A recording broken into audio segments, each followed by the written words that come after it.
the boardroom went dead quiet. The second my husband pulled up the restructuring slide. Not the kind of quiet where people are focused. The kind where everyone already knows something you don't. And they're all waiting to see your face when you find out. I was sitting at the far end of the conference table. The seat I'd chosen on purpose, years ago, because I liked being able to see every face in the room at once. 14 years of habit. 14 years of knowing, before anyone else did, when a deal was about to fall apart, or when a client was uncomfortable but too polite to say so. I knew how to read a room. That's literally why the company existed. My husband, the CEO, the man I'd built Pinnacle Advisory Group with from nothing. The man who used to fall asleep on our couch with pitch decks spread across his chest, clicked to the next slide, and there it was. My name was in the yellow box. Not the green box, not even the gray one. The yellow box, labeled Transition to Senior Consultant, Reduced Operational Role. He didn't look at me when he said it. He kept his eyes on the screen, one hand in his pocket, voice perfectly even, like he'd practiced that part specifically. As we scale toward the Series B close, he said, "We're realigning some roles to better reflect where the company is headed." Where the company is headed. As if I wasn't the one who'd mapped that direction. I should back up. My name is Serena. I'm 38 years old. I have a master's in organizational finance from Georgetown, a 10-year-old daughter named Lily, who still insists on packing her own lunch every morning, even though she puts chocolate chips in everything. And until 14 days ago, I was the co-founder and chief financial officer of a consulting firm that brought in $4.2 million in revenue last quarter. 63% of that revenue came from my client relationships. Clients I had cultivated, maintained, and, in 3 cases, personally driven 4 hours to save when things went sideways. My husband Garrett is the CEO. He's charming and smart and genuinely visionary in ways that used to make me proud. He thinks big. He makes people believe things are possible. That's a real skill. I've never dismissed it.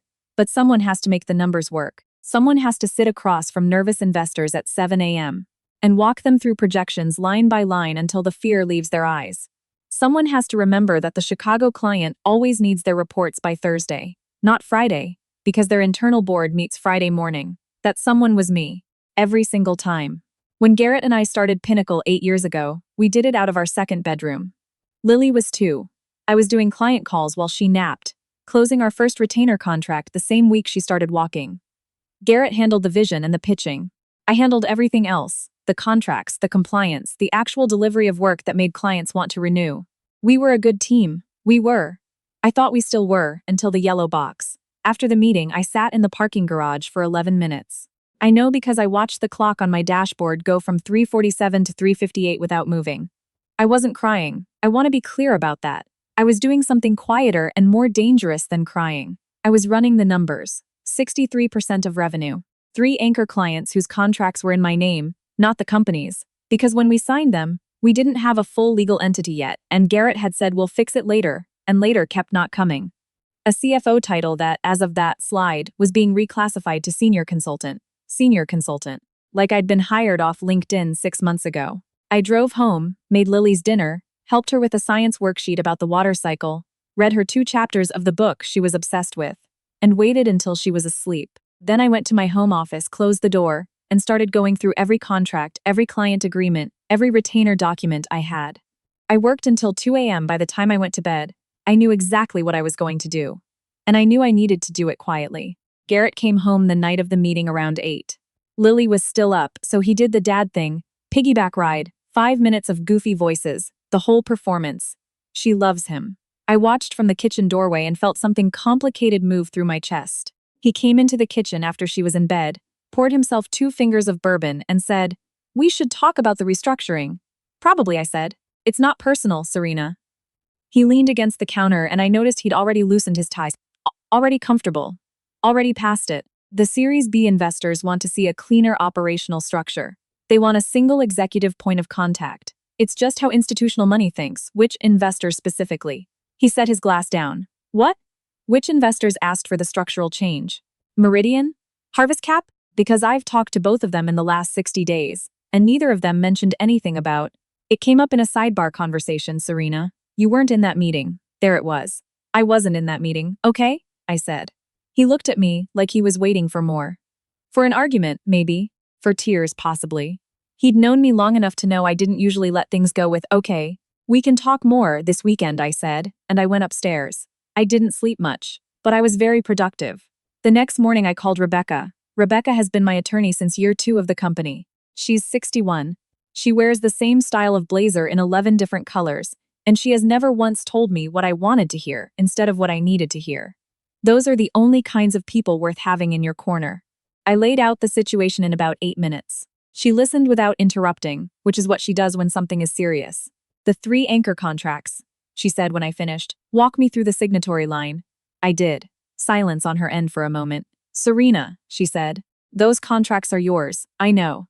If you were to resign, I know, Rebecca, the clients would need to be re-signed under the company entity. They'd have the choice to follow you. I know. Another pause. How much notice are you planning to give? Standard, I said. 2 weeks. I want to do this clean. Good. Do it in writing. Don't have the conversation in person first. I typed the resignation letter that afternoon. Short, professional. Effective in 14 days. I emailed it to Garrett's work address at 4:17 p.m., and then I sat very still at my desk for a while. My phone rang 4 minutes later. I let it go to voicemail. He came home early that day.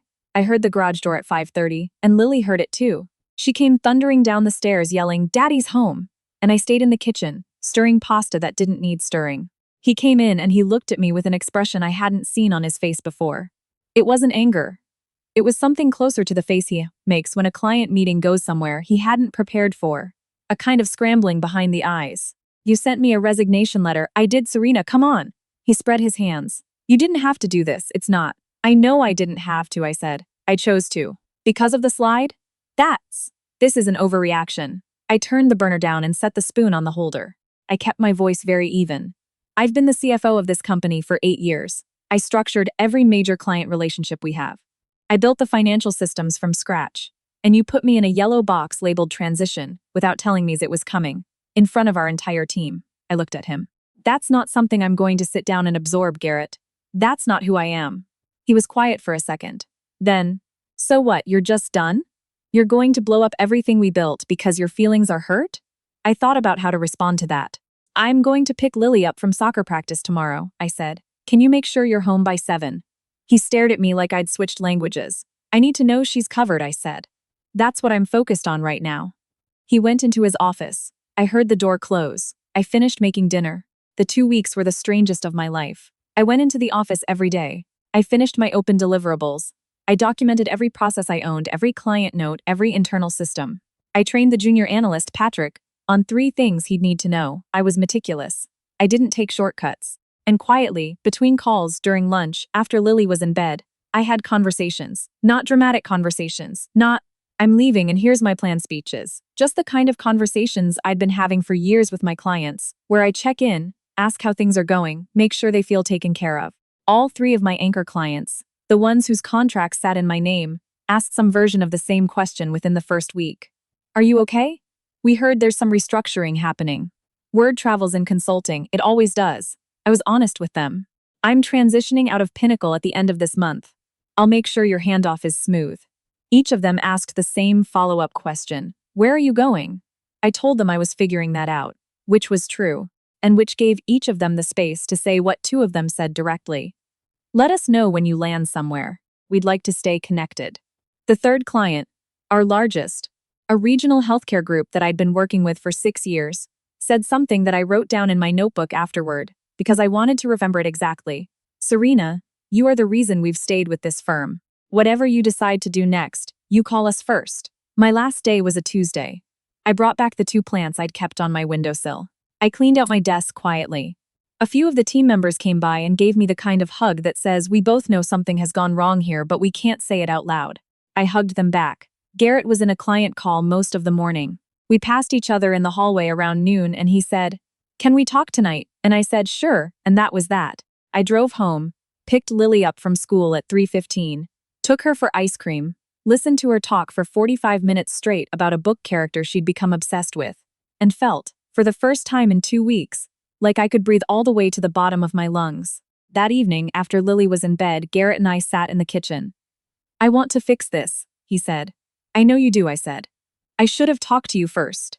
About the slide, about what the investors said.